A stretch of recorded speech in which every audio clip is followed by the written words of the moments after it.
Welcome to another verbose intro for Noir Night. I'm Josh Fadem. Look at that. Look at that. Look at that.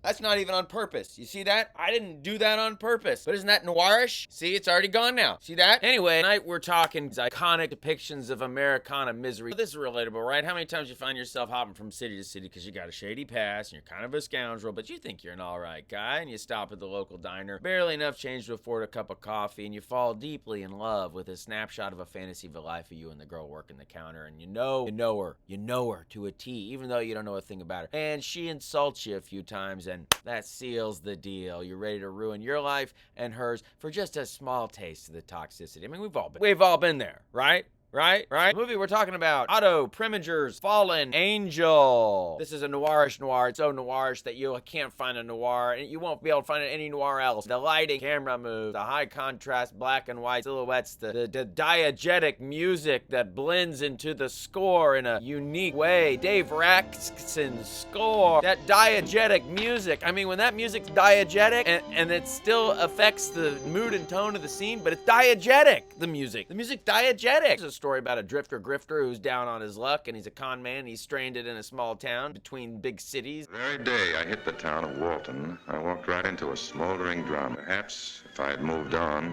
it wouldn't have ended as it did. Things would have gone differently for a lot of people. Capture the heart of an object of obsession and lure a dud spinster for money, and then it becomes a detective story. I mean, there's all kinds of noir stuff. But what I like most about this is the mood, the imagery, the characters. I mean, the imagery. Otto Preminger, this guy with his camera moves. I mean, this guy, he's like a long take maestro. He does a lot of complicated camera moves, and you don't even realize they're complicated. The camera's, I'm not gonna, it's like suddenly the camera's like, and then a character's motivated, and then to lean back in the camera does that, but better than what I just did. He's a Jewish immigrant, came from Europe and brought a lot of trauma along with him to inform his looks and his characters, just like many who also fled Europe to make films in Hollywood and make noir films. Linda Darnell.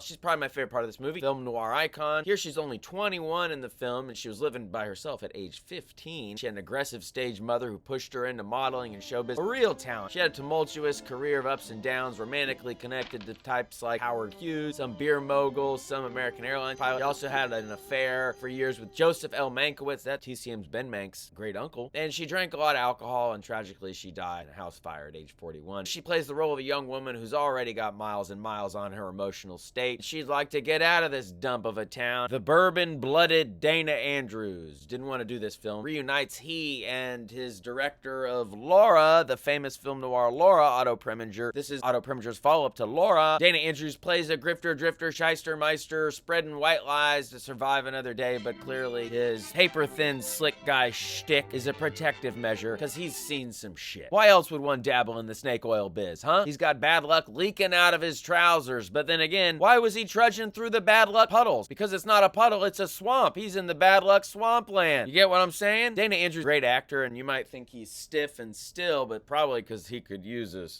use a stiff drink. Great actor. He communicates so much. He doesn't have to ring a bunch of bells and whistles to show that there's a lot of darkness in there. Imogene Sarah Smith says you can't escape the past because you can't escape your own mind. He plays a character that misfortune befalls, and when he takes it in stride, it's because you can tell he's dealt with it before. This ain't the first rodeo for this miserable bastard, honey. But also, he's likable. He's a protagonist. Anti-hero? Dana Andrews. There's a lot of gravitas to his voice. Kind of similar to Bruce Bennett, but Bruce Bennett. You know Bruce Bennett. This is my impression of Bruce Bennett. Dana Andrews. Bruce Bennett is nowhere near as interesting a leading man as Dana Andrews. Dana Andrews, in a way. Could he be a proto Kyle MacLachlan? Could he be? Donut? No thanks.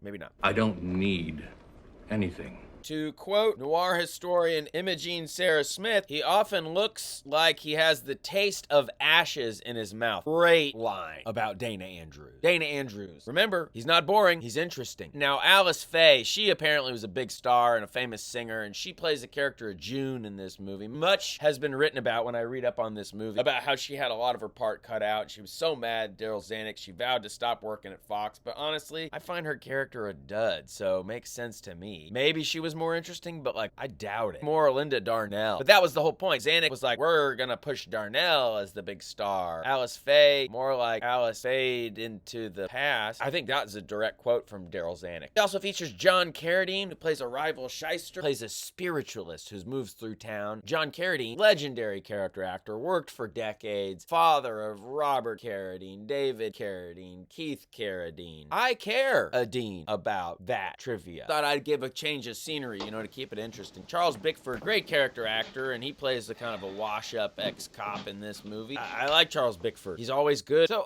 so some other stuff I want to say about Otto Preminger. Legendary director, if you don't know. Made a number of great noir films. Laura with Dana Andrews. Made Where the Sidewalk Ends with Dana Andrews. Laura has Gene Tierney in it. Also, he made Whirlpool with Gene Tierney. He also made an amazing one called Angel Face, which I'd like to show sometime, with Robert Mitchum and Gene Simmons. That's an Anatomy of a Murder, great movie. Bunny Lake is Missing, great movie. In the late 60s, when he was getting older and keeping an open mind, he and Groucho Marx decided to do LSD, connect with the youth culture, and make a movie called Skidoo. It simply must be seen, Skidoo. I've seen it. This title, Fallen Angel, been recycled a few times. Tons of stuff called Fallen Angel. The Wong Kar-wai film, Fallen Angels, was like a TV anthology show, early 90s, where they kind of remade noirish things, but with a 90s flair. Those kind of 90210 sideburn. I don't really have much else to say about this movie other than I really love it. It's so stylish. The look, and those camera moves. Just watch those cool Otto Preminger camera moves. Enjoy Linda Darnell. Enjoy Dana Andrews. Enjoy the twists and turns. Enjoy the mood, the iconic moodiness. It's a real noir. Thank you.